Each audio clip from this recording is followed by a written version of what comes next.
법에 비춰본 세상, 세상 사는 법 빈정민 변호사와 함께합니다. 안녕하세요. 네, 안녕하세요. 네, 오늘은 이 낙동강변 살인사건 재심받은 이야기를 하려고 합니다. 부산 낙동강변에서 일어났던 살인사건인데 살인죄 누명을 쓰고 억울한 옥살이를 했던 피해자에 대해서 법원이 재판을 다시 하라는 재심 결정이 이번 주에 내려졌네요.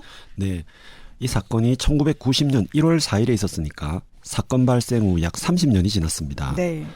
드디어 지난 6일 부산고등법원 재판부는 일면 낙동강변 살인사건에 대해서 재심을 하기로 결정했습니다.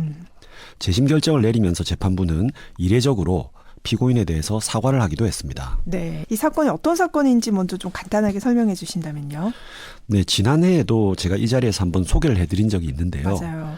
30년 전입니다. 1990년 1월 4일에 낙동강변 갈대밭에 차량을 주차한 후에 차 안에서 데이트를 즐기고 있던 커플이 납치되었습니다. 여성은 강간당한 후에 살해되었고요. 그리고 시신이 버려졌습니다. 네. 그리고 남성은 죽지는 않았지만 좀 심한 상해를 입은 그런 사건입니다. 네. 당시 경찰이 수사를 진행했지만 범인을 붙잡지는 못했습니다. 그리고 1년 10개월 후인 1991년 11월에 현재 재심 청구인인 장동익 씨와 최인철 씨는 사소한 다툼으로 인해서 경찰 조사를 받게 되었는데요. 네. 갑자기 이들이 범인으로 지목되었습니다. 당시 경찰은 이들이 스스로 범행 사실을 자백했다 이렇게 발표를 했고요. 이로 인해서 결국 이들은 무기징역을 선고받았는데요. 네. 특히 이 사건은 문재인 대통령이 이 변호사 시절에 항소심과 상고심에서 이들을 변호했던 사건으로 더욱 유명합니다. 네. 이 두 분이 사실은 재판 과정에서부터 출소한 이후에도 계속해서 억울함을 호소했는데 사실 그동안 전혀 받아들여지지가 않은 거잖아요. 네, 그렇습니다. 이들은 검찰 조사 및 재판 과정에서 자신들은 고문을 받고 허위 자백을 했다. 네. 이렇게 수차례 주장을 했지만 이 검찰이나 법원은 이를 받아들이지 않았고요.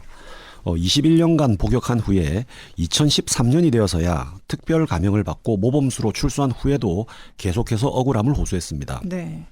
결국 이들은 재심 전문 변호사시죠. 이 박준영 변호사의 도움을 받아서 2017년 5월 8일에 재심을 청구하게 되었고요. 네. 이후에 검찰 과거사위원회가 2018년 7월에 이 사건을 조사 대상으로 선정을 했습니다.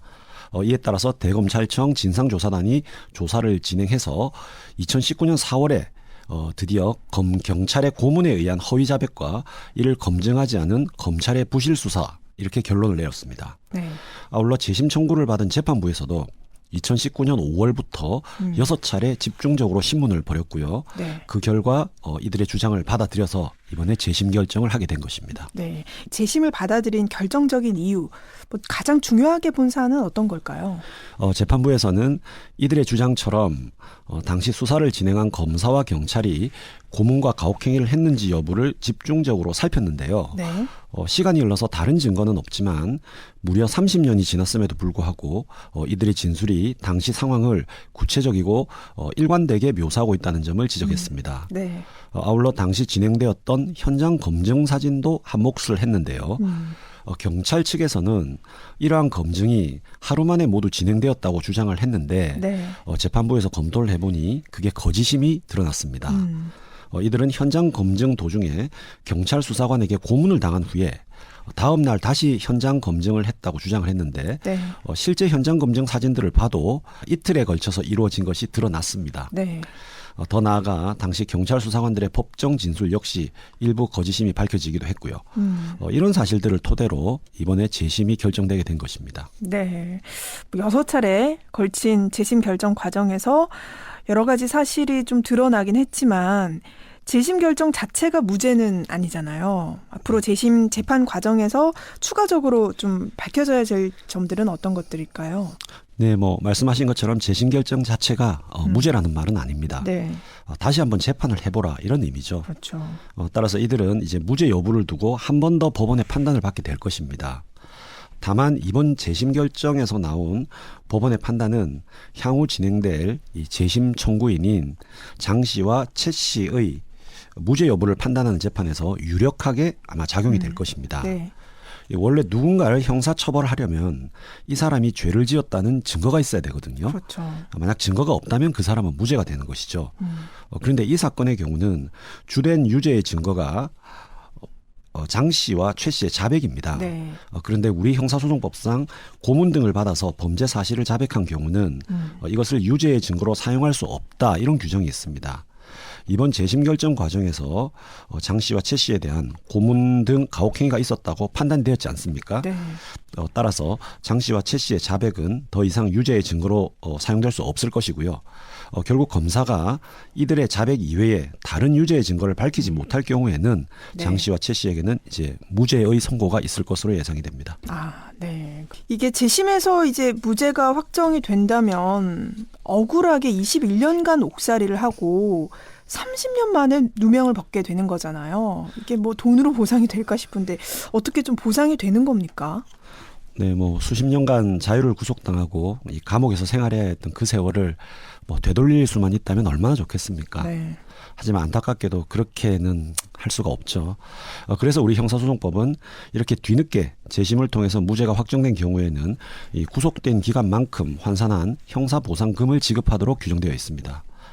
그리고 몇 가지 더 말씀을 드리자면 이 사건의 진범을 찾기 위해서 뭐 재수사를 해야 되지 않느냐, 뭐 그런 말씀들도 하시는데요. 네. 재수사는 불가능합니다. 이미 공소시효가 지났기 때문이고요. 네. 아울러 이제 당시 장 씨와 최 씨에게 고문을 한 경찰 수사관들에 대한 처벌도 이미 공소시효가 지났기 때문에 좀 뭐 현실적으로 불가능합니다.